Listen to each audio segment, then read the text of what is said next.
What is going on, everybody? It is Alex coming back at you with another video. And today, I got too excited to go to sleep and wake up and record this for y'all. We have to do this the night that this comes out. Mel Kiper's Mock Draft 1.0. Very excited for this. So, of course, if you guys love mock drafts, hit the like button, comment, and subscribe. We make content like this almost every single day. And if you guys have a favorite team, drop that down in the comment section below. We have a great community, of course. Links are also in the description for stuff like Discord, where you guys can link up with all the big fan base that has already been there, over 115 people. Absolutely awesome. Regardless, let's kick into this and have a good time. Starting off with the number one pick, you got Aiden Hutchinson. Again, there's a billion videos at this point of me describing why I would take Evan Neal over Aiden Hutchinson at number one. But bottom line, opportunity cost, I think the value of an edge in round two is a hell of a lot better than the value of a tackle in round two. Both are very high level or high value positions, and both are blue chip players. You're not reaching. Either of them are absolutely phenomenal picks. Even if Aiden Hutchinson goes number one, I understand it, especially if free agency exists, guys. So you could, of course, address that there. But Aiden Hutchinson, phenomenal prospect. Again, not the guy I would choose, but still, KT to the Lions. Again, we already know that edge is going to be the pick to the Lions at this point. I don't really see much of anything changing that at this point. It's a very premium position, and there's some excellent value there of guys who, like KT, are extremely young. So young guy, big impact, kind of like your quarterback of the defense type of impact, wins above replacement wise. If KT is able to have those 3, 4, 5 plus impact plays a game, that is what can change the tide of a football game. Evan Neal to the Texans, love it. Absolutely love it. He's such a great player. I love him to death, especially with the idea of Laramie Tunsil going to be out. You never know. And then, of course, if they keep him, Evan Neal, Laramie Tunsil, sign me up for that. Number 4, Kyle Hamilton to the Jets. Wait a second. Everybody was getting mad at me for putting Kyle Hamilton to the Jets. Just a thought. Yeah, I think he's an absolutely amazing player. The player who I would take at 4, 10 out of 10 times. I think I've taken him over 10 times at this point, but Kyle Hamilton is an absolute god. I love him to death. New York Giants going Ikem Ekwonu. You know, again, it's really up to preference, him or Charles Cross. It's going to be indicative of what the GM and the head coach are going to be as to whether they draft Ikem or they draft Charles Cross, or you never know, they might just say, screw tackle, we're going to go Tyler Linderbaum. All amazing choices. I think that you can't go wrong here with an offensive lineman, and I'm very happy that Mel Kiper is supporting a lot of us who, especially Giants fans, who have been dying for offensive line help right there. So good for them. Carolina Panthers going Cross. Very surprising going that over a quarterback. However, if I were in their seat, which I just made a mock draft, that was just about that. So, of course, if you guys like mock drafts, go check it out. It was literally what I would do. And apparently a lot of people like it more than just the realistic mock drafts. So, hey, I ain't complaining. But Charles Cross would be an amazing fit for the Panthers. I love him a lot. And he has a little bit of anchor issues. It's a lot better than what Brady Christensen had last year. So really can't complain too much about that. New York Giants going David Ojabo here. Very intriguing because, for one, I don't really think David Ojabo is that high on my board. He's going after an edge player. I don't think you need to pair him up with Azeez Ojulari. I think getting somebody on the interior might not be as bad of a move. Again, losing BJ Hill this year, even though he was in a contract year, trading him to the Bengals. You know, you can talk about that all you want. I think that's probably a better position to go after if you're going to be the Giants and go after defense. But again, I do support the fact that it is very realistic to go one offense, one defensive pick. And David Ojabo has a lot of potential. It's like, I just don't think that you want to go after another project player. I think you need to get someone who's another impact to multiply it with Azeez Ojulari rather than have Azeez going at 10 out of 10 speed and then Ojabo still stuck in like third year trying to get up to 7th or 8th. So again, it's a nitpick at this point. Falcons going Derek Stingley. I think that's like pairing him up with AJ Terrell is just ridiculous. Like, can you imagine? Just if Derek Stingley is able to revert himself a couple years in the past, this could be the steal of the draft. And Atlanta, who has been known to have a pretty porous secondary, very well might have one of the best corner duos in the NFL, let alone it could be even NFL history if Derek Stingley reverts back to his true freshman form and AJ Terrell continues to ascend. Just one of those nasty corner duos that could be talked about for a long time. Broncos going to Kobe Dean. I'm pretty sure all the linebackers are up for a contract this year. So thank you guys again. You guys commenting this stuff. Again, I'm getting to these videos, so I'm learning your entire franchises, but you guys have been knowing about this since day one. So you guys gave me some coaching. Definitely helps improve all the mock drafts and stuff. It's not bad if you give me criticism. It's just bad if you just critique, which is, you guys know the difference. You guys know the difference between trying to help out a guy do better than to just type and be a douchebag on the internet, which 95% of you guys are not, which I appreciate that for. So Nakobe Dean on the Broncos would not be too shabby. Again, a really solid coverage player. I think the best value would be a quarterback at this spot, but you could definitely get somebody of amazing value, especially if you do not have a linebacker. Nakobe Dean he's an athletic freak, great in coverage as well. I like that. New York Jets. I mean, it's a different pick. Again, something that I wouldn't do, but it's just a different style of pick. Drake London at number 10 to the Jets. I understand wide receiver is something that you do need to prioritize. Again, you don't have an elite wide receiver core. I think people are a little bit underrating it at this point. You do have Elijah Moore as well as Corey Davis on that roster. Those guys aren't scrubs. As much as people like to paint them as scrubs, they're not. But again, I would still support a wide receiver move, just not at number 10. I don't think trades are allowed in these. It's like that's like a Mel Kiper rule and Todd McShay until like the end of the draft or closing in on the draft. I would not go Drake London at 10. I wouldn't. I'd wait for the second round. You have 2 second-round picks, if I'm not mistaken. Even if you just have one, I would still wait or go in free agency for that matter.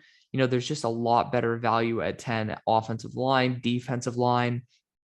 There's just, again, a lot better value in my opinion.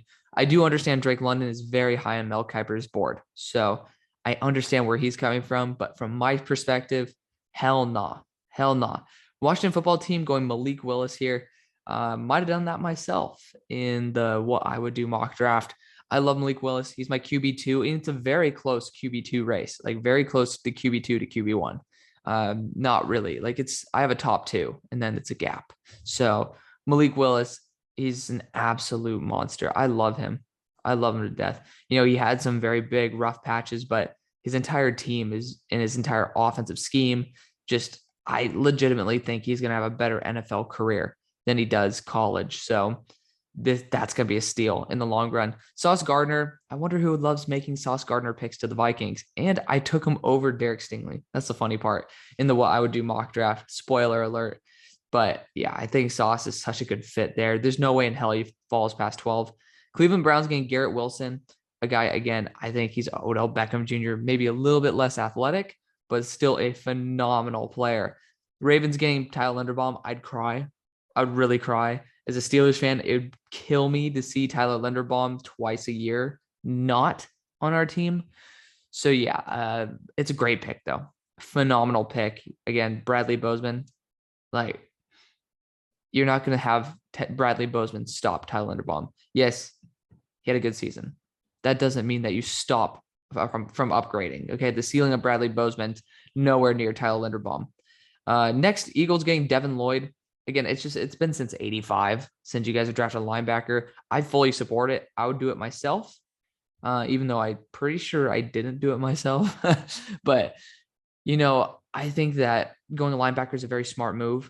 Again, it's the Howie Roseman thing, and you guys just haven't drafted one since 85. It's hard to think about you guys doing that when the first 2 rounds of linebackers are pretty stacked. So Devin Lloyd out of Utah would be a great pick. Same thing with Arnold Ebiketie. I do love Arnold. He is a first-round graded player. If I put up my board, you guys will see that he is graded in green, which means he's a first-round prospect. He did grade out that way, and I do love him a lot. Chargers going Jordan Davis. I just like you can get so much better value down the board. I mean, hell, if you really just want to go balls to the wall, say screw it, we're gonna wait till next year when Jalen Carter comes out. That guy's a lot better than Jordan Davis. Jordan Davis actually graded out point 0.5 above Devontae Wyatt in the end. But I mean, man, both of them have some amazing talent. Don't get me wrong. Jordan Davis has some very high end reps. There's a lot of technicality flaws, and his motor slash athleticism is scary. It's scary. Like he either is getting really gassed to where he can't put out 100% every play, or he just mentally doesn't want to put out 100% every play. Just, I think NFL teams are going to see that. I think people are underrating that. And I think we're going to see Jordan Davis continue to fall. Saints getting Kenny Pickett, I would definitely not do this by any stretch of the imagination. It really just depends on what they want to do with Jameis or what Jameis wants to do. If Jameis is like saying, hey, screw it, I'm going to be gone, I can see him going a quarterback 10 out of 10 times. But if Jameis is like, let's just stay, let's run it back, you get him all the help he can get. Worst case scenario, he ends up sucking, and then you get, for the love of God, CJ Stroud. I am not a CJ Stroud fan. Never have been, never probably will be, but maybe you can get CJ Stroud. Have a freaking happy new year. But, Kenny Pickett to the squad, if they don't bring back Jameis, would be a pretty good idea. It would be a good idea. Again, Kenny Pickett has some big issues I don't like, but he is in a very tight race for QB3 for me. Eagles getting Chris Olave. I don't like that fit. Again, I think he's very similar to Devontae Smith in the fact that he's a very dynamic route runner who's a very good separator. I think when you have somebody like Treylon Burks on the board, right? That is somebody who's going to offer something unique to the team that they don't already have. Speed with Jameson Williams, you don't really need that. I'm very happy to hear that my Eagles fans support me in this opinion. But when you look at Quez Watkins, the guy is so underrated in this draft community. It makes me sick. It does. He's not even listed in here. It makes me sick because he's a phenomenal player. He's a very good gadget weapon. I love how my face just lit up white because it just hit midnight, but it's a blue light thing for you guys who don't have Macs or iPhones and stuff. Chris Olave, I don't think is the right fit. I don't. I think that the Eagles want to get somebody at wide receiver. They're going to pull the trigger on somebody more unique than Chris Olave because they already have a better version of him. Number 20, Steelers game, Matt Corral. Somebody just said there was a shitty pick when I took Matt Corral to the Steelers. Yeah, tell that to Mel Kiper too. Feel free to. Matt's a good guy. He has one relentless motor, and as long as he stays healthy and works on that decision making, he'll be fine.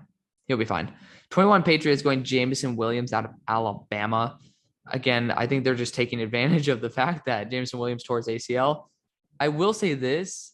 I don't think Mac has the cannon arm to maximize Jameis's potential. So I'm a little bit worried about that. I don't think that he would be a very good fit in this team. Again, Treylon Burks would be a lot more fun. So that's just me. Raiders getting Andrew Booth Jr. I'm perfectly fine with it. Again, you got Kenyon Green still on the board. Surprised they didn't go higher. Honestly, I thought everybody else loved Kenyon Green way more than I did. Granted, he went really high in my draft because offensive line depth is crap in this draft. But I mean, I'm going to be the only one who says it. Everybody's like, oh, there's such great offensive linemen in this class. They're crap, guys. I'm just going to be honest. It's crap. I've studied offensive linemen for years. Back in the day when I was not stunted from my growth, I used to be an offensive lineman. I played 7 years. I know what to look for. This class is not it at all. At all. You got 3 guys who I think I'm confident could actually do something in the NFL. That's Evan Neal, who I think is the only confident starter long-term. Charles Cross, who has anchor issues, but is pretty solid all around. Good job to him for putting weight on and being able to be more comfortable at that weight. And then Icky, which he could be a boomer bust prospect, has some crazy whiffs, but also can just absolutely annihilate people. And then the list goes from there. Again, Kenyon Green is probably the only other tackle I'd take in this class. I don't like many of the tackles at all. Bernard Raymond getting overhyped, just like Brady Christensen did. I hate Brady Christensen 10 times more than I did for Bernard. Bernard's still a pretty solid tackle. Just I don't think that many of these tackles are going to start. And I think that these people, screw the Raiders pick right now. We got to talk about this. There are certain people who I follow on Twitter even that can't say one bad thing about a player.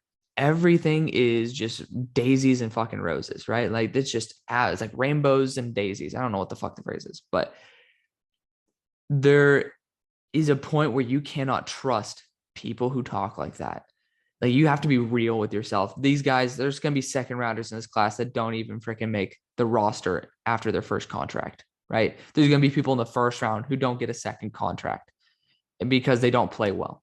I swear to God, I don't know this for a fact because I wasn't following them at the time, but they probably would have said how amazing Alex Leatherwood was.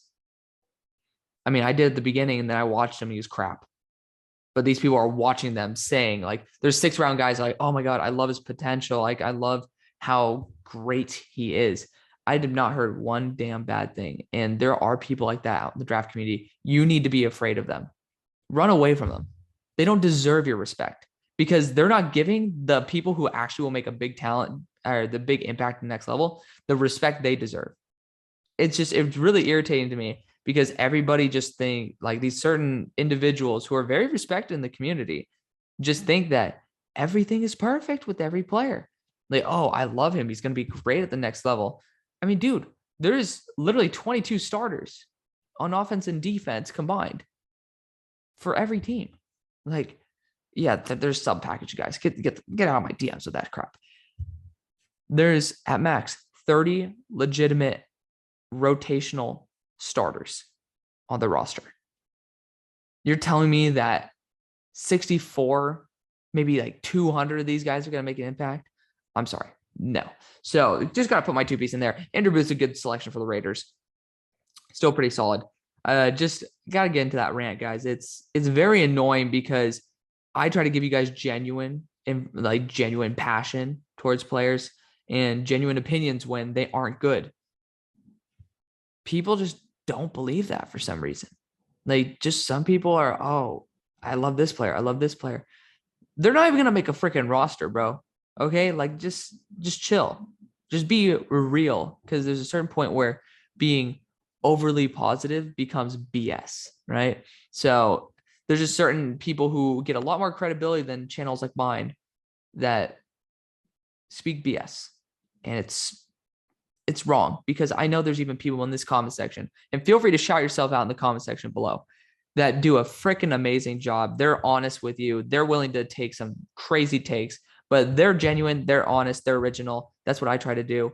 I'm tired of these people being just a bunch of copycat, happy, go daisy, go lucky people. Okay. Get that shit out of here. There are good athletes. There are bad ones, and there are bad ones that declare for the draft. There are bad ones that get overhyped. And it's okay to talk about it. It's okay to comment on my guys that you guys don't think are good. That's fine. You and I see the same tape, get 2 different takeaways. That's what I love about this.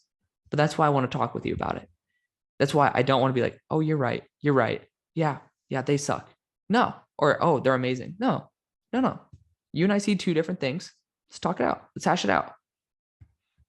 Just got to put that in there. Cardinals getting Karlaftis. If Karlaftis is there, I'm not going to comment on the fact that some of these guys drop. At this point, crazy shit happens in the NFL draft. Karlaftis could do it. It's pretty much JJ Watt. Like that's like a step for step JJ Watt. Number 24, Cowboys getting Travon Walker. That'd be a damn dream to have Travon Walker there at 24. He's just so damn talented. You can play him anywhere. It's kind of weird that you go DN though. Like there's Jaquan Brisker on the board. You obviously could go after offensive line like Kenyon Green, who can play guard and eventually succeed at tackle. There are quite a few routes that I would go before going edge. Quite a few. But again, the value of Travon Walker is incredible. Trevor Penning to the Bengals, one of the guys who I'm not very confident in. He's just a guy who flashes boom or extreme bust. Again, just there's some really head scratching plays on tape that just show this guy's not NFL caliber. And then there's some where it's like, holy shit, this guy's a dominant monster. But again, Trevor Penning, very, very high ceiling, but an extremely low floor. And that to me, it makes him like a late second, early third. So again, that's my board. I know that a lot of people love him. Dolphins getting Jahan Dotson. That's weird. I don't know how I feel about that one. You know, he's going to be a sub 6-footer again. So you're going to pretty much have Jalen Waddle, Jahan Dotson doing most of the legwork on this offense. I'm not a big fan of it personally, but I understand where they're coming from. You know, linebackers are off the board. You could go after somebody to rush, to do some extra pass rushing. You know, Jermaine Johnson could be that linebacker edge rusher hybrid. I'm a big fan of Jermaine Johnson, so I'm going to let my love for him stand out here. I do understand the wide receiver pick. I do. It's just weird to think of Jahan on this squad. I'm just not that big of a fan of it personally. And again, Kenyon Green's on the board. You can use him at left tackle, and he played really well at left tackle. I have a weird feeling. Did I just miss Kenyon Green? He's not even on here? No way. Oh, wow. Well, to be fair, I did have him graded as a second round guard. So I might not be crazy. Bills getting Trent McDuffie. I'm not that big of a fan of Trent. Again, I have a website up right now. We're going to be doing a lot more posts coming up in the near future. Trent McDuffie he's listed as a late second, but given the right scheme, given maybe some help over the top, I could definitely see him being a late first fit. You know, again, it's just there. You guys can look at the article. It explains it in depth. I've spent a lot of time on that, so feel free to check it out. Detroit Lions going Sam Howell here. He's my QB1. So if the Lions were able to get him and send him behind Jared Goff for a year, just let him continue to develop, chef's kiss. Love that. Kansas City Chiefs going Cam Thomas. I need to see more tape on this guy. I swear to God, when you look at because sometimes, like when I first started looking at him, it was not really, there wasn't any real all 22 out there. So it's pretty much you're looking at offensive line versus defensive line tape, which is still very solid for you guys who are starting YouTube, don't have access to all 22. And not many people have good access because caddies, I'm just going to say it. Screw it. I've been saying that. I'm not going to say it. But like caddies has been crap. So we've kind of been screwed on that one. You know, Cam Thomas is impossible to find on the field. When you watch him play, he looks like every other D lineman they have. So if you want to go through the stress of doing that, you do you, boo. I'm waiting for a little bit more tape to come out on him before I make my final decision, which is great because we have until late April to do that. So fine with that. Buccaneers getting DeMarvin Leal. Yeah, I could see it. I could really see that. That's a good replacement for Ndamukong Suh. Titans going Kyler Gordon here. You know, I was actually debating this. I'm pretty sure I was debating this earlier today when I was making the what I would do mock. Very intriguing. Like him paired up with Caleb Farley as well as Elijah Molden. Like, not to disrespect what they already have there. Bugging on his name, LSU cornerback, Christian Fulton. Like that would be a pretty good young corner core. And it would be a good revamp, that just like a 2-year revamp for when they lost all their talent. So I wouldn't hate it at all. Again, if I'm not mistaken, because Trey McBride's next, I'm pretty sure that Traylon Burks didn't go. And I think that his size and speed is going to be definitely something to ponder. But Green Bay Packers going Trey McBride here. Like let's just throw out, because obviously Traylon Burks should be the pick. This is not a bad pick. And this seems pretty realistic. Trey McBride is a phenomenal route runner. And this team has absolutely nothing at tight end after this year. So yeah, Trey McBride wouldn't be a bad selection at all. So that's going to be the mock draft, guys. Let me know what you guys think. I appreciate you guys for listening to my little monologue here. But I hope you guys understand where I'm coming from and understand that I actually want to just make you guys good shit. And I hope you guys enjoy it. So thank you guys so much for watching. See you guys on the far side. Peace.